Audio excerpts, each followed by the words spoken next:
வாழ்க வையகம், வாழ்க வையகம், வாழ்க வளமுடன். சிந்தனையை, உடல் நலத்தை சீரமைத்து உய்வித்த குருவே வாழ்க, குருவே துணை. வேதாத்ரியம் வாழ்க வளமுடன். இன்று வரை உலகில் தோன்றிய அனைத்து சித்தர்களும் ஞானிகளும் மகான்களும் மற்றும் வேதாத்திரிய கோட்பாடுகளை அர்ப்பணிப்புணர்வோடு அகிலமெங்கும் உணர்வாக்கிக் கொண்டிருக்கும் ஞான ஆசிரியர்களின் மதிநுட்பமும் குருவர்களோடு சுக்குமமாய் நம்மை சூழ்ந்திருந்து நாம் ஓய்வதற்கு துணை நிற்குமாக என்று சங்கல்பித்துக் கொண்டு இன்றைய தவ நிகழ்வை இறைவணக்கம் குரு வணக்கத்தோடு நாம் இனிதே துவங்குவோம். இறைவணக்கம் பாட அருள்நிதி இளங்கோ தங்கராசன் ஐயா அவர்களும், குரு வணக்கம் பாட அருள்நிதி கார்த்திகேயன் நாகேந்திரன் ஐயா அவர்களும் வாழ்க வளமுடன். வாழ்க வையகம், வாழ்க வையகம், வாழ்க வளமுடன். இறை வணக்கம்.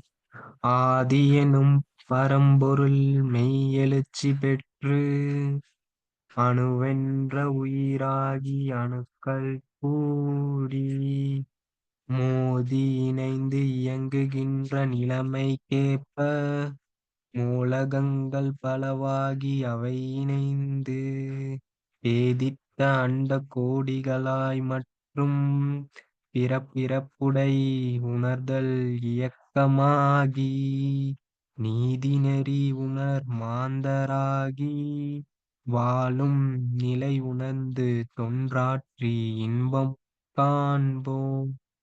வாழ்க வையகம், வாழ்க வையகம், வாழ்க வளமுடன். குரு வணக்கம். எப்பொருளை, எச்செயலை, எக்குணத்தை, எவ்வுயிரை ஒருவர் அடிக்கடி நினைந்தால் அப்பொருளின் தன்மையதாய் நினைப்போராற்றல் அறிவினிலும் உடலினிலும் மாற்றம் காணும். இப்பெருமை இயல்பூக்க நியதியாகும். எவர் ஒருவர் குருவை மதித்தொழுகினாலும் தப்பாது குரு உயர்வு மதிப்போர் தம்மை தரத்தினில் உயர்த்தி பிறவி பயனை நல்கும். தப்பாது குரு உயர்வு மதிப்போர் தம்மை தரத்தினில் உயர்த்தி பிறவி பயனை நல்கும். பிறவி பயனை நல்கும். வாழ்க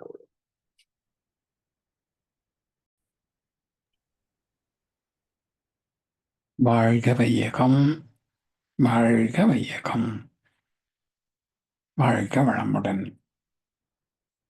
இன்றைய துரியாதீத தவத்தினை மிகச்சிறப்பாக வழி நடத்தி அனுபவமாக்கிய ஞானாசிரியர் பேராசிரியர் அருள்நிதி கார்த்திகேயன் நாகேந்திரன் ஐயா அவர்களும் அவரது அன்பு குடும்பத்தினரும் அருட்பெயர் ஆற்றல் கருணையினால் உடல் நலம், நீளாயுள், நிறை செல்வம், உயர் புகழ், மெய்ஞானம் ஓங்கி வாழ்க வளமுடன், வாழ்க வளமுடன், வாழ்க வளமுடன். வாழ்க வளமுடன் ஐயா. வாழ்க வளமுடன் ஐயா. நற்சிந்தனை வழங்கிட மூத்த பேராசிரியர் ஞானாசிரியர் அருள்நிதி பழனிசாமி வேலுசாமி ஐயா அவர்களை அன்போடு அழைத்தமைப்போம். வாழ்க வளமுடன் ஐயா. வாழ்க வளமுடன் ஐயா. எனக்கு கேள்வி பதிலா இல்ல? கேள்வி பதில் வச்சுக்குவோம். இல்ல நம்ம நீங்க நேற்று இது தொடர்ச்சி மாதிரி எதுவும் பண்ணலாமா? ஆம். ஆ செய்யலாம் ஐயா. ம். ஐயா வாழ்க வளமுடன் ஐயா. வாழ்க வளமுடன். ஐயா நேற்று ஐயா வந்து இந்த ம், ஆ, செயல் விளைவு தத்துவம் பத்தி சொன்னாங்கல்ல ஐயா. அப்போ ஐயா வந்து என்ன சொன்னாங்கன்னா, ஒரு செயலுக்கும் ஒரு விளைவு இருக்கும். நம்ம அதை கணிக்கிறதுல தான் தவறு நிகழுது. கணித்தல் இருக்கணும். ஆனா எனக்கு இந்த மாதிரி விளைவு தான் வேணுன்ற வந்து கடும்பற்று தான் இருக்கக்கூடாது. மற்றபடி செயல்ல வந்து திருத்தம் இருந்துச்சுன்னா விளைவு தான் வரும்ன்றதை நம்மளால ஓரளவு கணிக்க முடியும் அப்படின்றது தான் புரிஞ்சுக்கிட்டேன். அது சரிதானே? சரிதாங்க ஐயா, சரிதான். சரி சரி. இப்போ நம்ம ஜென்ரலாக பார்த்தோம்னா அந்த ப்ராஜெக்ட்னு சொல்கிறோம், பிளானிங் டிபார்ட்மெண்ட் வச்சு பல திட்டங்களை வகுக்கிறோம். இவை எல்லாம் பார்த்தோம்னா 3 ஐட்டம்ங்க. கடந்த கால எக்ஸ்பீரியன்சஸ்ஸு, நமக்கு என்ன வேணும் ஃபியூச்சர் எக்ஸ்பெக்டேஷன், அப்புறம் இவ ரெண்டையும் வந்து இணைத்து செய்யக்கூடிய இன்றைய ரிசோர்ஸஸ்ஸு. ஸோ கடந்த அனுபவங்களை வைத்துக்கொண்டு இன்றைக்கு இருக்கிற வசதிகள், தொழில்நுட்பம் எல்லாத்தையும் வச்சுக்கிட்டு நாளைக்கு என்ன வரணும் அப்படின்றத நம்ம வந்து கணிச்சு செயல்படுகிறோம். அதே போல் நம்முடைய இன்பத்தின் அனுபவங்களிலையும் கடந்த அனுபவங்கள் இருக்குது, இன்றைய சூழ்நிலை வாழ்க்கை இருக்குது. நாளைக்கு அது எந்த மாதிரியான விளைவு நமக்கு தரணும், ஒரு சுகமான வாழ்க்கையா அல்லது ரிஸ்க்கு உள்ள ஒரு வாழ்க்கையா அப்படின்றத நம்ம தேர்ந்தெடுக்கலாம். ஸோ இதுக்கு இந்த திரிகால ஞானம் சொல்லுவாங்க, 3 காலத்தை விளைத்து பார்க்கக்கூடிய அறிவு. இந்த அறிவு எல்லாத்தையும் இருக்கு, பட் அது ஏன் செயல்படுறதில்லை அப்படின்னா மைண்ட் ஃப்ரீக்குவன்சி வந்து எப்பவுமே 40 வரைக்கும் வேகத்திலே இருக்கிறதுனால நம்ம அந்த நுண்மையான நிலையில் அறிவு செயல்படுவதற்கு வாய்ப்பு அங்கே இருக்காது. மனம் வந்து உணர்ச்சி வேகத்துல தான் செயல்படும். அது எப்பவுமே இது சரி அது சரின்னு தனக்கு எது வேணுமோ அதை சார்ந்து நியாயப்படுத்திக்கும். மனதோட இயல்பே அதுதான். ஆனா அறிவு நிலைக்கு போற போது அறிவு கான்சியஸ் வந்து தெளிவா சொல்லும், இது சரியா இருக்கும் இது சரி வராது அப்படின்றத கான்சியஸ் தெளிவா சொல்லும். அதனால அந்த கான்சியஸ் ஓரியன்டா நம்ம வந்து செயல்படுவதற்காகத்தான் தவம் செய்யறோம். அப்போ தவம் செய்து தேர்ச்சி பெற்றவர்கள் ஒரு செயல் செய்கின்ற போது இது தேவையா இல்லையா, இது எப்படி போகும் அப்படின்றதெல்லாம் ஓரளவுக்கு கணிக்க முடியும். அதனால கடமையை செய் பலன் எதிர்பார்க்காதே அப்படின்ற ஒரு கான்செப்ட் வந்து சாதாரண பக்தர்கள் இன்னைக்கு எப்படி இருக்கிறாங்கன்னு பார்த்தீங்கன்னா அவங்களுக்கு எதுவுமே தெரியாது. இயற்கை பற்றியோ கடவுளை பற்றியோ செயல் திட்டத்தை பற்றியோ எதுவுமே அவங்களுக்கு தெரியாது. அவங்களுக்கு தெரிஞ்சதெல்லாம் நம்ம கேட்டா சாமி கொடுப்பாரு அப்படின்ற ஒரு கான்செப்ட் தான். அதை அவங்க ஈஸியாக ஏத்துக்கிறாங்க. காரணம் என்னன்னா ஒண்ணுமே செய்ய வேண்டியதில்லை, கேட்டா போதும். கேட்கறதுக்கு என்ன கஷ்டமா, ஒரு எபர்சன் தேவையில்லை, கேட்டுடலாம். இன்றைக்கு கூட நேற்று கூட பார்த்தேன் ஒரு யூடியூப்ல, நீங்க ஒண்ணு கேட்டீங்கன்னா 10 கொடுக்கும் பிரபஞ்சம் அப்படின்னு ஒருத்தர் போட்டிருக்காரு. அதை பல ஆயிரம் பேர் பார்க்குறாங்க. ஸோ இதைத்தான் மக்கள் விரும்புவாங்களே தவிர உழைத்து பெறணும் அப்படின்றத வந்து பெரும்பாலும் மக்கள் விரும்புறதில்லை. அது ரொம்ப ஸ்லோ ப்ராசஸ். அதெல்லாம் போனோம்னா நியாயம் நேர்மை தர்மம் பார்த்தா நம்ம டெவலப் ஆக முடியாது.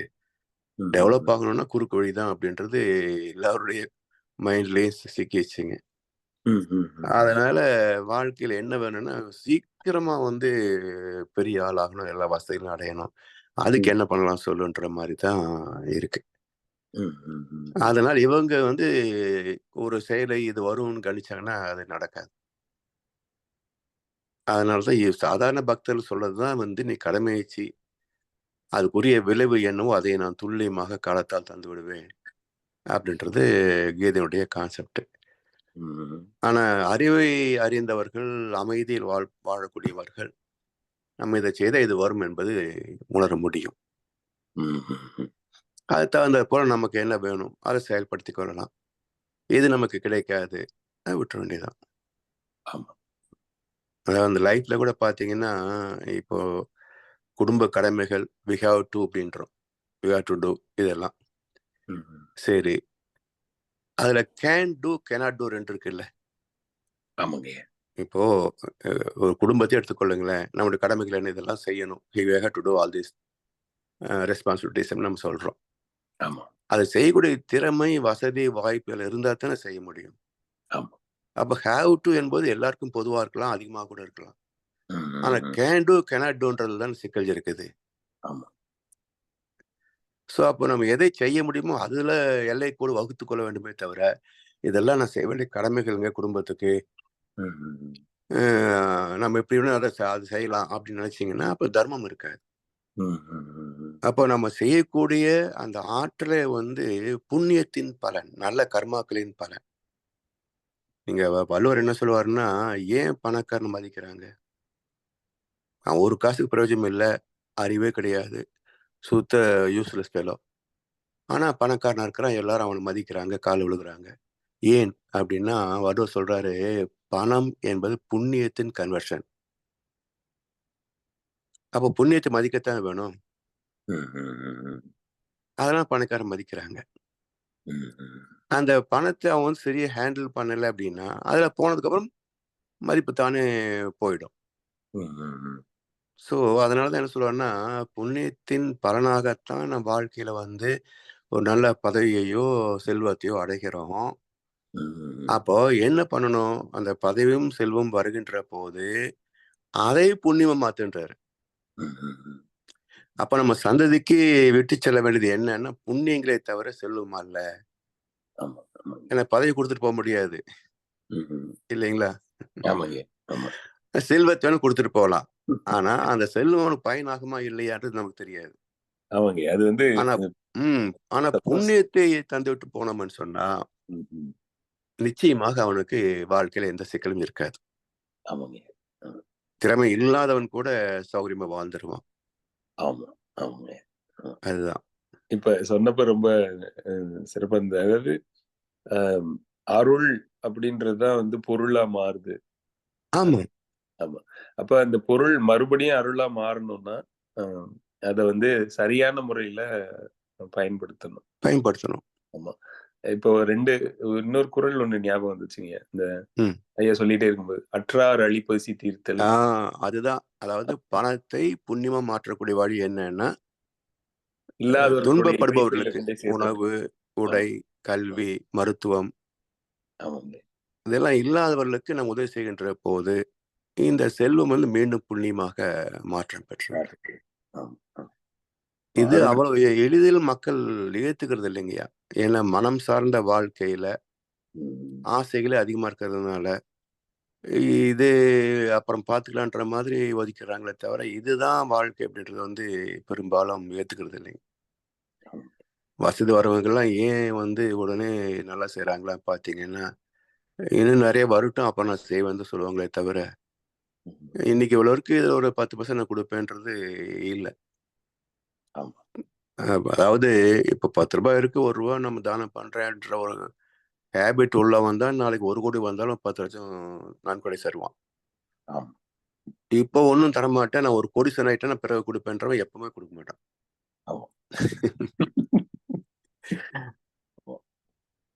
அதுதான் டாட்டாவுக்கும் அம்பானிக்கும் உள்ள வித்தியாசம். அதே மாதிரி அருள்மொழி ஐயா நேற்று ஒரு கேள்வி கேட்டாங்க. என்ன கேட்டாங்கன்னா, இந்த மாதிரி இதெல்லாம் விளக்கமா புரியுது, ஆனா வந்து பழக்கத்துக்கு பொருத்தி செயல்பட முடியல. ஐயா சொன்னீங்க இந்த மாதிரி அதுக்கு ஒரு வழி என்ன அப்படின்னா, அலைச்சூழலை குறைக்கிறது தான் ஒரே வழி. தவம் அலைச்சூழலை குறைச்சு எந்த அலைச்சூழல்ல இயங்குனா இந்த எக்ஸ்டர்னலா நம்மள புஷ் பண்றது இல்லாம இருக்கோ அந்த இடத்துல இருந்து ஆப்ரேட் ஆக பழகிக்கணும். அப்படி பண்றது ஒண்ணுதான் ஒரே வழி அப்படின்னு சொன்னீங்க. இப்ப ஒரு ஆனா தொடர்ந்து நம்ம ஒரு இயக்கத்துல இருக்கும்போது நம்ம எல்லா விதமான ஷீட்லயும் இருக்கும் இல்லைங்க, அதாவது எல்லா விதமான கவர்லயும் இருப்போம். ஒரு சில நேரம் ஒரே ரொம்ப கூர்ந்து கவனிக்கும் போதுங்க ஒரே நேரத்துல 5 கோஷத்துலயும் இருக்கிற மாதிரியே இருக்குங்க. அதாவது அன்னமய கோஷத்துலயும் ஒரு வார்த்தை பேசுவோம், அப்புறம் திடீர்னு பாத்தீங்கன்னா அதுவே வந்து ஒரு எமோஷனல் ஸ்டேட்ல இருக்கிற மாதிரி இருக்கும். அதே டயலாக் ஒரு கான்வர்சேஷனே சும்மா நம்மளே உள்ள பேசிட்டே இருக்கும்போதே கவனிச்சிட்டு இருந்தாலே ஆல் ரீஜன்ஸ்லயும் டிராவல் ஆகுற மாதிரி இருக்குங்க. எவ்ரி மொமெண்ட்லயும் அப்படிதான் இருக்கு. அது எப்படி ஒரே லைன்ல ஃபோக்கஸ் பண்ணி கொண்டு வர்றது அப்படின்றத பத்தி பேசினா நல்லா இருக்கும். அதாவதுங்கய்யா, இப்போ நமக்கு உணர்வுகள், எண்ணங்கள் தான் வாழ்க்கையே. ஆமா. இப்போ தவத்தில் நம்ம எண்ணம் அற்று போற போது எப்படி ஒரு இருக்கு. ஆமா. ஆனா அந்த நிலை தொடர்ந்து இருக்கிறதுக்கு மனசு இடம் கொடுக்குதான் பார்த்தீங்கன்னா இருக்காது. ஒரு 2 நிமிஷம் அப்படியே ஆழ்ந்து போயிட்டோம்னா, ஆஹா சூப்பரா இருக்கு தாவம் இன்னைக்கு இருக்கும். அந்த எண்ணம் வந்த உடனே வேற இடத்துக்கு வந்துடுவாங்க. போயிடுச்சு இல்லைங்களா, ஃப்ரீக்வன்சி மாறி போகுது இல்ல. ஆமா ஆமா. இதுதான் மனசுடைய இயல்பு. அதான் மனசை சைத்தான் அப்படிம்பாங்க. அது நல்ல சேவை விடாது அப்படிம்பாங்க. அது மட்டும் இல்ல, இப்ப இந்த மனசு பார்த்தீங்கன்னா 14 to 40ல எவ்வளவு இம்ப்ரன்ஸ் இருக்கோ அத்தனை ஃப்ரீக்வன்சி லெவலுக்கும் தாட்ஸ் கொடுக்கும். அப்ப நம்ம 14ல நிக்கணும், 20ல நிக்கணும்னு சொன்னா அது அவர் வீசியை விடுறது இல்லை. அப்ப இந்த 14 to 40க்குள்ள எல்லா வகையான அனுபவங்களும் இருக்குமே. அப்போ அந்த 5 லெவல் அன்னமயம், மனமயம், பிராணமயம், விஞ்ஞானமயம், ஆனந்தமயம் மட்டும்தான் கொஞ்சம் ஆப்சென்டா இருக்கும். மற்ற இந்த 4 ஃப்ரீக்வன்சி நம்மளை தாக்கிக்கிட்டே தான் இருக்கும். அதை தாக்காம இருக்கணும்ன்றதுதான் பக்குவம். அப்ப அதுக்கு என்ன அப்படின்னா பிளான்டு லைஃப் தான். இப்படித்தான் நம்ம இருக்கணும் அப்படின்ற ஒரு பிளான்ட் லைஃப் இருந்தா தான் அது முடியுங்க. அந்த கான்சியஸ்னஸோட ஆர்டர்லினஸ் நம்ம முடிஞ்ச வரையிலும் நம்மளோட இயல்பு வாழ்க்கையிலையும் அதுவும் அது ஏன் சிக்கல்னு பாத்தீங்கன்னா சமுதாய அமைப்பு அப்படிங்கய்யா. இப்போ நம்ம தனி மனிதனா இருந்தா பிரச்சனையே இல்லை, நாம நினைச்சபடி நம்ம வாழ்ந்துடலாம். குடும்பம் வரும்போதே ஒவ்வொருத்தருடைய தேவைகள், ஆசாபாசங்கள், கருத்துக்கள் இதெல்லாம் அட்ஜஸ்ட் பண்ணி போயாகணும். ஸோ அட்ஜஸ்ட்மெண்ட் அப்படின்றதே ஒரு ஒரு இண்டிபெண்டன்ஸுடைய என்ன சொல்ற இண்டிபெண்டா இருக்க முடியாத ஒரு தாக்கம் தான் இல்லையா. நம்ம நினைச்சது முடியாம அட்ஜஸ்ட் பண்ணி போறோம். அப்ப இந்த அட்ஜஸ்ட்மெண்ட் அப்படின்றத மனசு விரும்புறது இல்லை, அறிவு அதை ஃபோர்ஸ் பண்ணுது அட்ஜஸ்ட் பண்ணிக்கோ அப்படின்னு. அப்போ மனமே அறிவாக மாறிவிட்டால் தான் குழப்பம் வராதே தவிர மனம் அறிவுன்னு 2 ஸ்டேஜ்ல நம்ம வாழ்கின்ற வரைக்கும் இந்த யுத்தம் தீரவே தீராதுங்க. அதனால குருட்சேத்திரம் என்பதே வாழ்க்கை போராட்டம். போராட்டம் இல்லாத வாழ்க்கை யாருக்கு அமையுதுங்க? அமைய விடாது. ஏன்னா மனசு நம்மகிட்ட எக்ஸ்பீரியன்சஸ் இருக்கிற வரைக்கும் அது ஒரே லெவல்ல நம்மளை வாழ விடாது. அதுக்காகத்தான் சாமிஜி என்ன சொல்றாங்க, தினசரி நம்ம பாத்திரத்தை கழுவுறோம் வச்சாதான் அடுத்த சமைக்கிறதுக்கு பயனாகும். கழுவாத பாத்திரத்துல சமைச்சோம்னா ஃபுட் பாய்சன் ஆகி விஷமாயிடும். அதே போல மனசையும் தினம் கழுவிக்கிட்டே இருக்கணும், இல்லைன்னா மனசை ஃபுட் பாய்சன் ஆயிரும். அப்ப அந்த மனசை கழுவுகின்ற வழிதான் தவம், தத்துவ விளக்கம். ஸோ வாழ்க்கையை பற்றிய ஒரு வரைமுறை தாங்க. இந்த வரைமுறை இல்லைன்னா எல்லை கோடு இருக்காது, ஓடிக்கிட்டே இருப்போம். இவ்வளவு போது இதுக்கு மேல எனக்கு தேவையில்லை அப்படின்ற ஒரு வரைமுறையை வகுத்தா தான் நமக்கு ஒரு நிறைவு அப்படின்றதே கிடைக்கும். நீங்க இந்த பார்டர் லைன் போறன்னு வச்சுங்களேன், அப்ப ஸ்கை இஸ் த லிமிட். வானமே எல்லை, பிரபஞ்சத்துக்கு எல்லை கிடையாது இல்லைங்களா. அதே போல நம்முடைய ஆசைகளுக்கும் எல்லை இருக்காது. அப்ப நாம ஒரு எல்லை வகுக்கணும். இவ்வளவு போதும் நமக்கு, இதுக்கு மேல நமக்கு தேவையில்லை. இதுக்கு எவ்வளவு எஃபர்ட்ஸ் இருக்கணும், எவ்வளவு உழைக்கணும், எவ்வளவு என்னென்ன செய்யணும், யாருடைய தொடர்பு நமக்கு தேவை அப்படின்னு அந்த லிமிட்டை குறைச்சா தான் லைஃப் ஒரு பீஸ்ஃபுல்லா இருக்குங்க. நன்றிங்க ஐயா. வாழ்க வளமுடன்.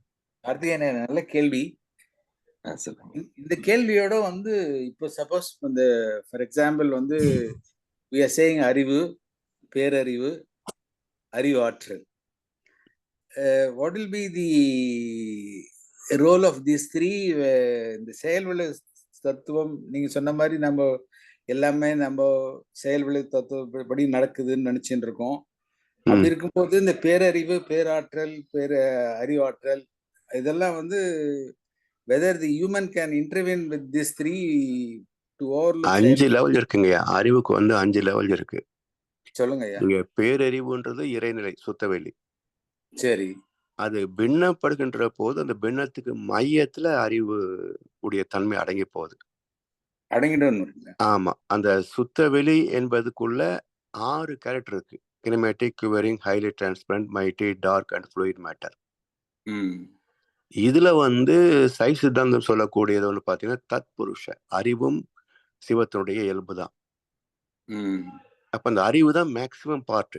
ஏன்னா அந்த பின்னப்பட்ட துகளுக்குள்ள ஒரு ஒழுக்கத்தை கிரியேட் பண்றது அறிவு தான்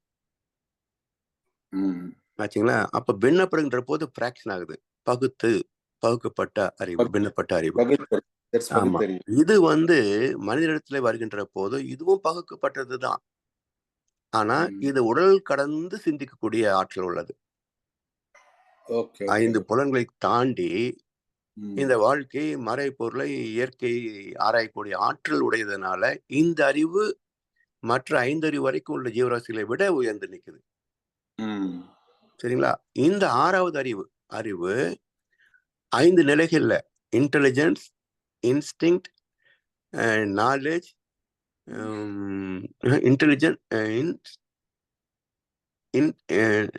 அடிப்படை knowledge, instinct, intelligence, knowledge, intuition, wisdom, இந்த 5 ஸ்டேஜில் வேலை செய்யும். ஸோ இன்ஸ்டிங்க்ட் அப்படின்றது எல்லா ஜீவனுக்குள்ள இயல்பறிவு. இந்த பசிச்சா சாப்பிடணுன்றது எல்லா ஜீவனுக்கும் இருக்கு. அது போல பேசிக்கலா உள்ளது இன்ஸ்டிங்க்ட், இயல்பறிவு. இன்டெலிஜென்ஸ் அப்படின்றது கொஞ்சம் அதை நுணுகி ஆராய்ந்து பார்க்கக்கூடிய அறிவாற்றல். நாலேஜ் அப்படின்றது மற்றவங்கள்ட்ட நம்ம வாங்கிக்கிறது, லெஜர் ஆஃப் நோயிங்ஸ்.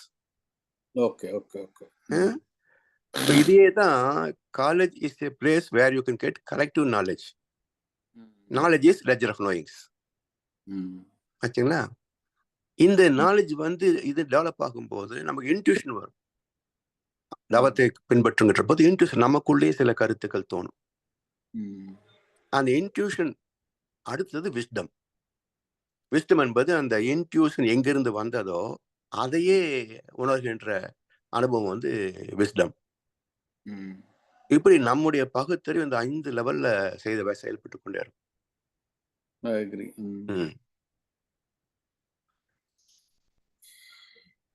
நல்ல விளக்கம் ஐயா. அதனால அறிவின் சிறப்பு இருக்குது. அதை வச்சு நம்ம பயன்படுத்துறதுல எங்க போறோம்னா சைபர் கிரைம் வரைக்கும் பயன்படுத்துறாங்க, நெகட்டிவா பயன்படுத்துறாங்க. இதை பாசிட்டிவா கொண்டு வரணும்னு சொன்னாதான் பிலாசபி வேணும். பேசிக்கலா இப்போ எல்லாரும் துன்பம் இல்லாத, பிரச்சனை இல்லாத, நோய் இல்லாத வாழ்க்கை தான் விரும்புறாங்க இல்லைங்களா. அப்ப இன்னைக்கு யாராவது நோய் இல்லாத உடல் உண்டா, குழப்பம் இல்லாத மனசு உண்டா, பற்றாக்குறை இல்லாத வாழ்க்கை உண்டா? யோசிச்சு பாருங்க. அம்பானிக்கும் பத்தல, அரசியல்வாதிகளுக்கும் பத்தல. ஏன் பத்தல? லட்சக்கணக்கான கோடி வச்சிருக்கிறானுங்க, எப்படி பத்தாம போகும் அப்படின்றத வச்சுட்டு என்ன பண்ண போறோம்னு எனக்கு தெரியல. அதனால எப்பவும் பற்றாக்குறையாகவே இருக்குது. நோய் இல்லையா அவங்களுக்கு? பணக்காரனுக்கு இல்லையா, வியாபாரிகளுக்கு இல்லையா, அரசியல்வாதிகளுக்கு இல்லையா, யாருக்கு இல்லை வியாதி? ஸோ பிச்சைக்காரங்களுக்கும் ஒண்ணுமில்லாதவனுக்கு தான் வியாதி இல்லை இல்லைங்களா. நடுத்தர குடும்பத்திலிருந்து உயர்மட்டம் வரைக்கும் எல்லாருக்கும் வியாதி இருக்கு, குழப்பமும் இருக்குது. அப்போ எப்படி நமக்கு ஒரு நிம்மதி இருக்க முடியும்? அதனால நாம எல்லை கூட வகுத்தால் அன்றி.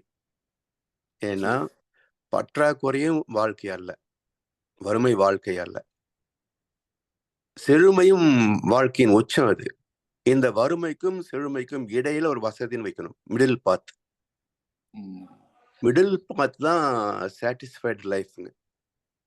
போதும் என்ற மனமே பொன் செய்யும். ஆமா, மிடில் பாத். ஏன்னா இங்க வறுமையும் இல்லை, ஆசையும் இல்லை. ரெண்டு இல்லைன்னு நிம்மதி தானே இல்லைங்களா. நிம்மதியான வாழ்க்கை ஐயா. ஆ, வாழ்க அப்ப என்ன வேணும் நமக்கு? இன்றைக்கு இப்ப நடுத்தர குடும்பங்கள நிம்மதியில்லாம இருக்கிறதுக்கு என்ன காரணம்? கார் வேணும், பங்களா வேணும், 4 வீடு கட்டி வாடகைக்கு விடணும். இதுதானே உங்களுக்கு சிக்கலு. true. எதுக்கு இதெல்லாம்? தூக்கிட்டா போறோம்.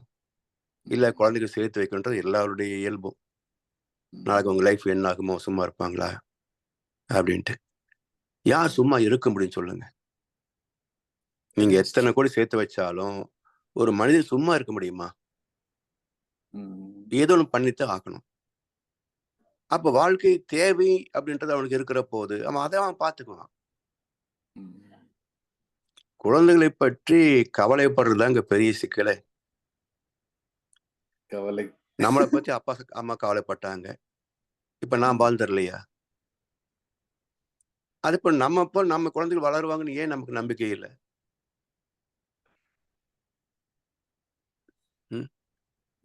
இதுல என்ன சிக்கல்? அந்த காலத்து ஒண்ணுமே இல்லை. ஒரு டிஃபன் பாக்ஸ் போட்டு ஒரு பை கொடுத்தா ஸ்கூல் போயிட்டு வந்தாலும் வேற வேலையே கிடையாது. இன்னைக்கு ஒரு ஸ்கூல் அனுப்பணும்னால உங்களுக்கு லட்சக்கணக்கில் பணம் வேண்டியிருக்கு. சரி, வேண்டாம், அந்த குழந்தை விட்டுற முடியுதா? ஒரு குழந்தை வளர்க்கறதுக்கு எவ்வளவு சிரமம் இருக்கு, எவ்வளவு செலவு இருக்குது. தி toughest job in the world அப்படின்னா பேரண்டிங் தாங்க இன்னைக்கு, இல்லையா? கரெக்ட். அந்த அந்த அவஸ்தை எதுக்கு? நான் ஒரு குழந்தை, நீ ஒரு குழந்தை, ஒரு மடியில ஒரு அடியில் இருந்துட்டு போகலாம் இல்லையா? ஏன் முடியறது இல்லை? உடனே வருத்தப்படுறாங்க. அந்த கோயில் சுத்து, இந்த கோயிலை சுத்து. எதுக்கு சுத்துற? சாமி சொல்லுவாங்க, இறைவனே பார்த்து ஒரு ஹாப்பி லைஃப் கொடுத்துருக்காங்க உங்களுக்கு. ஏன் இதை கெடுத்துக்கு விரும்புறீங்கன்னாரு ஒரு தடவை. இதே மாதிரி கேள்வி கேட்டதுக்கு ரொம்ப கரெக்டுங்க. சாமி சிரிச்சுக்கிட்டே சொன்னாங்க, இறைவனே பார்த்து அருமையான வாழ்க்கையை கொடுத்துருக்கிறான், ஏன் இதை கெடுத்துக்கு விரும்புறீங்கன்னாரு. அது மாதிரி என் பையனுக்கும் 8 வருஷம் ஆகுதுங்க, குழந்தை கிடையாது. எனக்கு பிறக்குன்றது எனக்கு ஆசை கிடையாது. அவன் ஹாப்பியா வந்துட்டு போட்டோம். போதும், அவன் இருக்கிற வரைக்கும் தொழில் பண்றான், நம்ம சேர்த்து வச்சிருக்குது. ஸோ அவனுடைய லைஃப்க்கு அது போதுமானது தானே. இல்லை எதுக்கு பேத்து வச்சுட்டு படிக்கல, பண்ணல, சொல்ற பேச்சை கேட்கல, 1008 பிரச்சனை எதுக்கு? இன்னும் இந்த உலக வாழ்க்கை சாஸ்வதம், இதில் நாம சந்தையை விட்டு போகணும் ஒன்றும் கிடையாது. லைஃப் இஸ் நத்திங்னு புரிஞ்சாதாங்கய்யா ஒரு லிமிட்டேஷனே வரும். இன்னும் பெரிய சாதனை நினைக்கிற வரைக்கும் இப்படித்தான் அவசியம் இருக்கும். என்ன இருக்கு? நேற்று இன்று இருந்து நாளை போகும். நம்ம வாழ்ந்த யாரும் சரித்திரம் எழுதிக்க போறாங்களா? இல்லை நாம எழுதி வச்சு யாரா படிக்க போறாங்களா?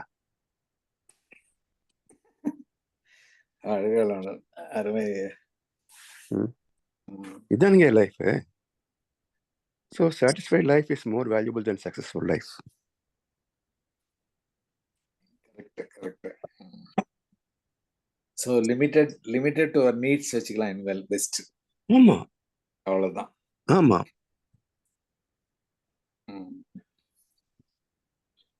நன்றிகள் ஐயா. நன்றி ஐயா. You can add something if you want. யாரு? இல்ல நீங்க ஏதாவது சொல்ல விரும்புறீங்களா? அழகா இருந்தது, நல்லா இருந்தது.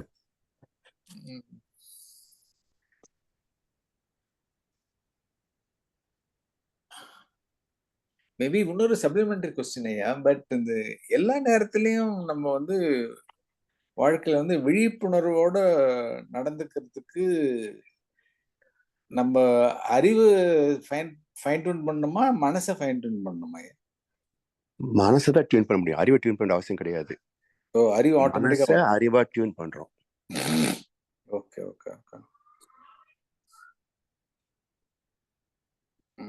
நீங்க இந்த சாமிஜி சொன்ன பிளேட் கழுவுறது, I think it's very excellent example. I think we should fine tune that. ஆமா, ஃபர்ஸ்ட் பார்ட் மனோடக்கலை ஃபர்ஸ்ட் பார்ட்ல இந்த இது இருக்குங்க. நான் கவனிக்கல மேபி. நல்ல எக்ஸாம்பிள், சூப்பர் எக்ஸாம்பிள். ஆமா, கொஞ்சம் அனாலிட்டிக்கல் நாலேஜ் இல்லை, என்ன கஷ்டம் தாங்க. ஏன்னா பாக்குறோம்ல, அப்படியே உலகத்தை பார்க்குற போது எல்லாம் எப்போ பாரு பணம் அது இது ஆடம்பரமான செலவுகள். தேவையில்லாத வேலைங்க. 1000 இருந்தும் வசதிகள் இருந்தும் நோ பீஸ் ஆஃப் மைண்ட். அதுதான் அதுதான் இன்னைக்கு இருக்கிற நிலைமை. அதுதான் அவ்வளவுதான். Very much true. We are analyzing this angle. அந்த பாட்டுல அருமையான வரி வரும். வாரியுடைய பாட்டுது, பாசம் என்றும் நேசம் என்றும் வீடு என்றும் மனைவி என்றும் 100 சொந்தம் வந்த பின்னும் தேடுகின்ற அமைதி எங்கே? அமைதி எங்கே? கரெக்ட். இது மாதிரி கொஞ்சம் லைஃப் அப்பப்போ யோசிச்சு பார்த்துட்டே வந்தீங்கன்னா ஆட்டோமேட்டிக்கா அந்த எல்லை கூட வந்துருங்க. But it is always advisable to limit our needs இல்லையா? நீட்ஸ்க்கு வந்து we have to fine tune தானே. அதுதான், அதாவது பவுண்டரி லைன் அப்படின்றதே நீட்ஸுக்கு தான். ஓகே. ஏன்னா பவுண்டரி லைன் இல்லைன்னா இப்போ 5000 கோடி இங்க ஒரு மேரேஜுக்கு செலவு பண்ணிக்கலாம். அது கரெக்ட். ஐ அக்ரி வித் இதுல எவ்வளவு பேருடைய என்ன சொல்றது ஒரு சாக்ரிஃபைஸ் இருக்கு பாருங்களேன். அதாவது ஜென்ரலா நான் என்ன சொல்லுவேன்னா, நம்ம கோயம்புத்தூர்ல ஒரு நம்ம நண்பர் தான், அவர் என்ன சொல்றாரு, இந்த கொஞ்சம் நிறைய வசதி வந்தாலே நன்கொடைக்கு ஆள் வருவாங்க. அப்ப சொன்னாரு, டெய்லி நிறைய பேர் வர்றாங்க, எவ்வளவு கொடுக்குறது சலிச்சு போறீங்க அப்படின்னு சொன்னார். அப்ப நான் சொன்னேன், இதுல இன்னொருத்தரை பத்தி அவர் சொல்றாரு. நான் சொன்னேன், இதுல சலிச்சு போறது என்னங்கயா இருக்குது? பப்ளிக்ல இருந்து வந்த பணம் பப்ளிக்ல ஒரு நல்லது பண்றேன்னு கேக்குறாங்க, இல்ல கொடுக்கறதுக்கு என்ன சலிப்பு அப்படின்னு கேட்டேன். அதுக்குன்னு அளவு இருக்கு இல்லைங்கய்யா அப்படின்னாரு. நான் சொன்னேன், இப்ப என்ன அளவுங்கய்யா? இப்போ நீங்க வந்து இந்த பிசினஸ் ஸ்டார்ட் பண்ணும்போது அவர் எவ்வளவு இன்வெஸ்ட் பண்ணிப்பார்? ஒரு 10 crore வச்சுக்கோங்க. இப்போ இந்த 10 crore வச்சு பிசினஸ் ஸ்டார்ட் பண்ணி ஹீஸ் மேனேஜிங் பிசினஸ் இல்லைங்களா? அந்த மேனேஜ்மெண்ட்டுக்கு எவ்வளவு சேலரி கொடுக்கலாம் கணக்கு எடுத்துக்கங்க. பிளஸ் இந்த இன்ட்ரெஸ்ட் வேணும். இந்த 10 crores-க்கு ஒரு இன்கம் இருக்கணும் இல்லையா? அப்ப அந்த இன்ட்ரெஸ்ட் எவ்வளவு வரும் கணக்கு எடுத்துக்கங்க. இப்ப இவருக்குன்னு உரிமை உள்ளது வந்து 10 crore plus interest plus salary. அவ்வளவுதான். 3 தானே சேலரி. சரி, இப்ப இவரோட அசட் வேல்யூ எவ்வளவு அப்படின்னு, இந்த 3 கூட்டுத்தொகை தான் இவரோட அசட்டா இல்ல இதை விட சில மடங்காவது அதிகமா இருக்குமான்னு கேட்டேன். நிச்சயம் அதிகம் தான் அப்படின்னாரு. பல மடங்கு அதிகமா இருக்கும். பல மடங்கு அதிகம். நான் கேட்டேன், இந்த அதிகம் எப்படி வந்தது?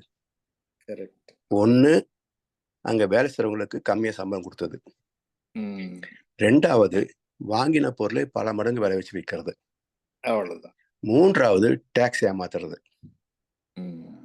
இந்த 3 தவிர என்ன காரணம் கேட்டேன். என்னங்க எப்படி பாட்டா பிரிச்சு சொல்றீங்கன்னு. நான் காமர்ஸ் படிச்சிருக்கேங்க ஐயா, கம்பெனி பத்தியும் படிச்சிருக்கிறேன். ஸோ எப்படி ப்ராஃபிட் வரும் எப்படி லாஸ் வரும் நமக்கு தெரியும். ஸோ எக்ஸ்ட்ரா வந்தது கொடுக்கறதுக்கு என்னங்க கஷ்டம்? Very much true.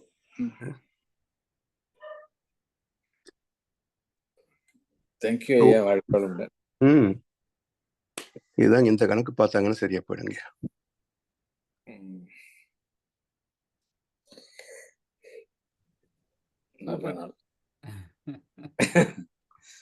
சூப்பர்ங்க, அருமை அருமை. வாழ்க வளமுடன். வாழ்க வளமுடன் ஐயா. Arulaiah, you have not given any comment or your கேட்டுக்கிட்டு இருக்கேங்கய்யா, நீங்க எல்லாம் பேசி. வாழ்க வளமுடன் ஐயா. ஆமா, இன்னைக்கு வித்யா மேடம் வந்திருந்தாங்க. வாழ்க உடனே ஐயா, இந்த டிஸ்கஷன்ஸ் வந்து ரொம்ப ஹெல்ப்ஃபுல்லுங்க. ஏன்னா ஒரு மாதிரி தொடர்ந்து பயிற்சியில பண்றதை விட அத லைஃபோட கனெக்ட் பண்ணி எப்படி பாக்குறது, இந்த பயிற்சியோட அனுபவத்தை வந்து வாழ்க்கையோட எப்படி பொருத்தி செயல்படுறதுன்றது வந்து ரொம்ப கீங்க. இந்த டிஸ்கஷன்ஸ் ஆர் வெரி வைட்டல். ரொம்ப நன்றிங்க ஐயா. வாழ்த்துடன் ஐயா. நன்றி. இன்ஃபேக்ட் நான் எனக்கு அருளையாட்டு ஒரு நாள் கேட்டேன். நான் அது மாதிரி வாரத்துல ஒரு நாள் வந்து இது மாதிரி வச்சீங்கன்னா at least but individual should ask questions. நமக்கு கேட்டாதான் நமக்கு இப்போ இப்போ இந்த கேள்வி வந்து நான் அறிவாற்றல் வந்து நான் வந்து யார்கிட்ட கேட்கறதுன்னு நான் அவசரப்பட்டுனே இருந்தேன். இது நல்ல சான்ஸ் நான் கேட்டேன் நான். ஏன்னா சில பேருக்கு வந்து அறிவு இருக்கு, ஆற்றல் இருக்கு. அறிவு இருக்காடான்றாங்க. சில பேருக்கு ஆற்றல் இருக்கும், ஆனா அறிவு இருக்காதுன்றாங்க. ஸோ இதெல்லாம் எப்படி ஹேண்டில் பண்றதுன்றது எனக்கு யார்கிட்ட போய் கேட்டு இதெல்லாம் ஆன்சர் தெரிஞ்சுக்கிறதுன்னு ரொம்ப கஷ்டமா இருந்தது. Anyway, we got an answer for this. அதாவது ஐயா, அறிவு இல்லாத ஆற்றல் வேஸ்ட். பாருங்க, அறிவில்லாத ஆற்றல் வேஸ்ட். கரெக்ட் ஐயா. இப்போ ஒன்று சின்ன எக்ஸாம்பிள் பார்த்தீங்கன்னா, இந்த ஸ்போர்ட்ஸ்ல வந்து வெயிட் லிஃப்டிங்னு ஒன்று இருக்கு. 500-600 பவுண்ட் தூக்கி காட்டுறாரு. இதுக்கு அவருடைய டெய்லி அவருடைய ருட்டீன் பார்த்தீங்கன்னா, நல்லா சாப்பிடணும், எக்ஸசைஸ் பண்ணணும். சரி, இது எதுக்கு யூஸ் ஆகுது சொல்லுங்க பார்ப்போம். உங்க லைஃபே வந்து அடுத்தவங்க உழைச்சி உற்பத்தி பண்ணதை சாப்பிட்றதும், அவங்க பணத்தை வச்சுக்கிட்டு நீங்க எக்ஸசைஸ் பண்ணி உடலை தயார் பண்றதும் ஒரு புகழுக்காகத்தான் இது தவிர உங்க வாழ்க்கை வேஸ்ட் ஆகி போச்சே. எடை தூக்கணும் சொன்னா கிரேஞ்சுக்கு தூக்கிட்டு போறோம். நீங்க எதுக்கு தூக்கி தூக்கி பிராக்டிஸ் பண்றீங்க? ஸோ இந்த ஸ்போர்ட்ஸ் என்பதே சாமி சொன்ன மாதிரி உடல் ஆரோக்கியத்திற்குத்தான் உடற்பயிற்சி, அதுதான் ஸ்போர்ட்ஸே தவிர வியாபாரத்திற்குள்ள ஸ்போர்ட்ஸே என்ன சொல்றது, சமூகத்துடைய பணத்தை கொள்ளடிக்கிற ஒரு வழிதாங்க. நீங்க எந்த ஸ்போர்ட்ஸ்ல கோடிக்கணக்கான பணம் இல்லாம ஆகாம இருக்கா பாருங்க. Highly expensive also. Highly expensive. அப்ப அதுக்காக சில பேரை ஏமாத்தி தயார் பண்றாங்க. நான் வெயிட் லிஃப்டிங் போட்டி நடத்துறேன், கிரிக்கெட் போட்டி நடத்துறேன், அந்த போட்டி நடத்துறேன். சாதம் உழைக்கிறவங்களுடைய பையன் வந்து நான் போய் கிரிக்கெட் பார்க்குறேன் சொல்லி அப்பா கிட்ட ரகலை பண்ணி 500 வாங்கிட்டு போவான். அந்த 500 சம்பாதிக்கிறது அவருக்கு ஒரு நாள் பூரா உழைக்கணும். இவன் போய் சந்தோஷமா ஒரு நாள் செலவு பண்ணிட்டு வந்துடுவான். இப்ப அந்த 500 ரூபாய் அந்த வேற ஏதாவது உருப்படியா செலவுக்கு பயன்படுத்திக்கலாம் இல்லையா? இப்ப வறுமை எப்படி வருதுங்கய்யா? சிந்தனை இல்லாத செலவுகள் தான் வறுமைக்கு காரணம். நல்வழியில் செலவழிக்க வேண்டும் அப்படின்னா. ஆமா.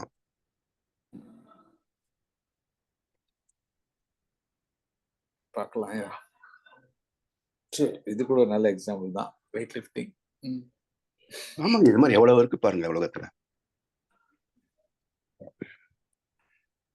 விளையாட்டுத்துறை, இது போல சினிமா துறை, நம்ம என்ன பண்றோம், 300 கோடி கொடுக்குறாங்க ஹீரோவுக்கு. 300 கோடிக்கு என்ன ஒர்த் இருக்குங்க? 1000 ரூபாய் கொடுத்து பாக்குறதுக்கு அந்த சினிமால என்ன இருக்கு? அப்ப அந்த அளவுக்கு தமிழ்நாட்டுல வந்து பிரெயின் வாஷ் பண்ணி வச்சிருக்கிறாங்க மக்களை.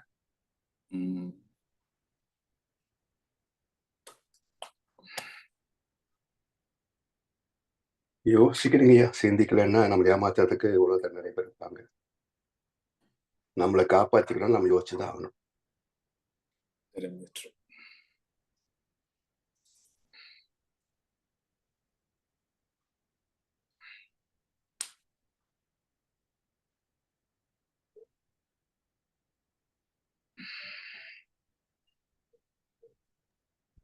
வாழ்வளமுடன் ஐயா.